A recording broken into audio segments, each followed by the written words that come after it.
Hi! Hello, Kalabaw! Hello!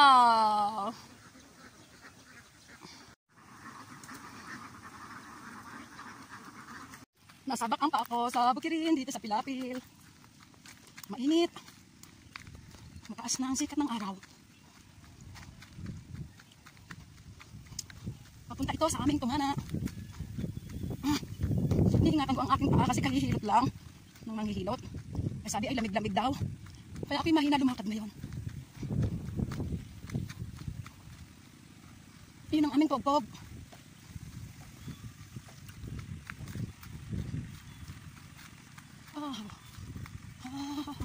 Yun ang aming pogpog. Galing namin ito na.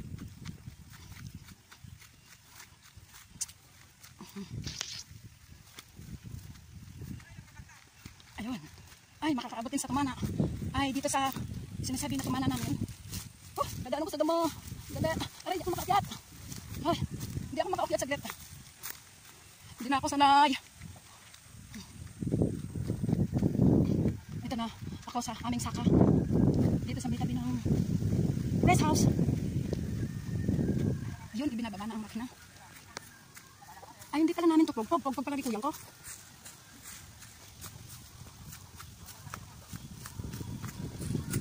Pagpag ko yung Jimmy yan.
Mura lang yung pili na yan, ito na. Sa konsepsyon, tigdadalawang piso lang.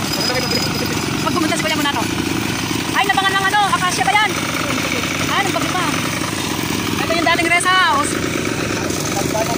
Dati namin kubo dito. Yan, may malaking balon.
Pog-pog lang ang pwede.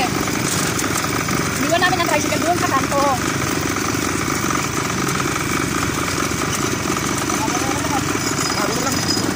Ito pala yung pog-pog namin, saka? Okay. Dito na ang tubo. Paano makapasok ang motor? Baku-baku ang daan, sira-sira. Wait lang. Ito ang daanan.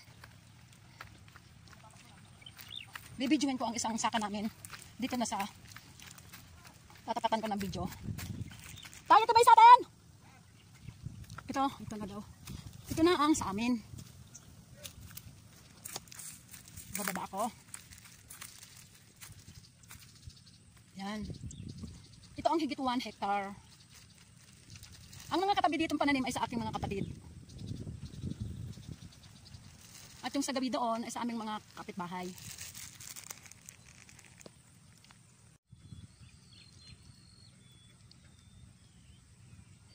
Bukid, ang mga inumin, Wilkins. Milo. Nagkakape po sila, Milo daw. Yan naman ng merienda lang dito sa bukid, kape.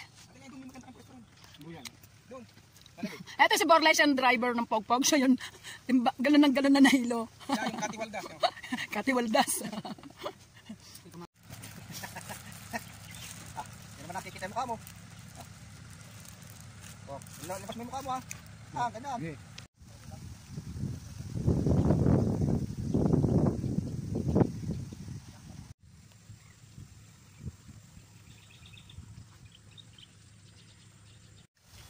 Ito ang tinatawag na batingaw o Smith Bell. Tapat na ng Barangay Kaut.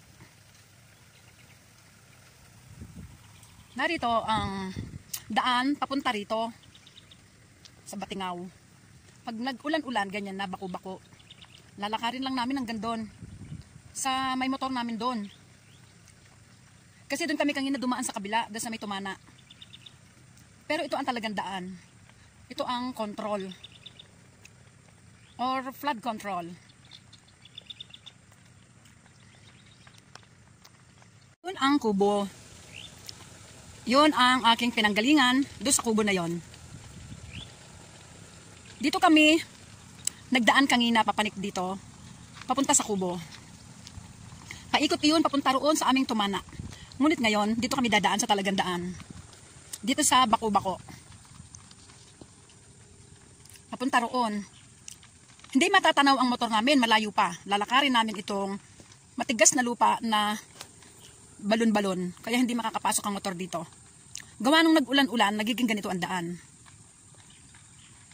Mula rito, halos hindi natanaw ang aming pinanggalingan na kubo. Mahaba-haba pa ang aming lalakbayin. Ang dumaan daw po dito ay masi. Ganon kabigat ang gulong ng masi. Bumaon sa lupa. Nauna na ako naglakad sa aking mister.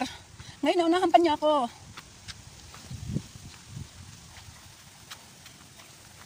Hanggang doon, sa palabas doon. Ganyan ang dadaanan. Matigas ang lupa. Buhat dito sa dinadaanan namin na matigas na lupa. Dito sa talagang daan. Ayun, tanaw. Ang aming sampalok. Yun. Doon kami dumaan kanina. Mas malala ito ang lupang ito.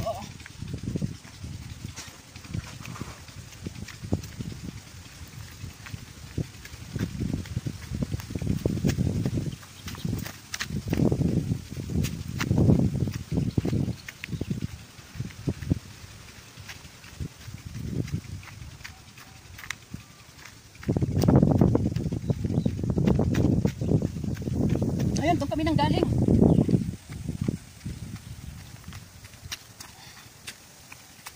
Grabe. Grabe ang daanan. Ang sakit sa paa. Matigas ang lupa dito sa gilid. Pag doon ka naman dadaan sa gitna, malambot. Dahil nga sa bumaba ang lupa. Kaya nagparang putik.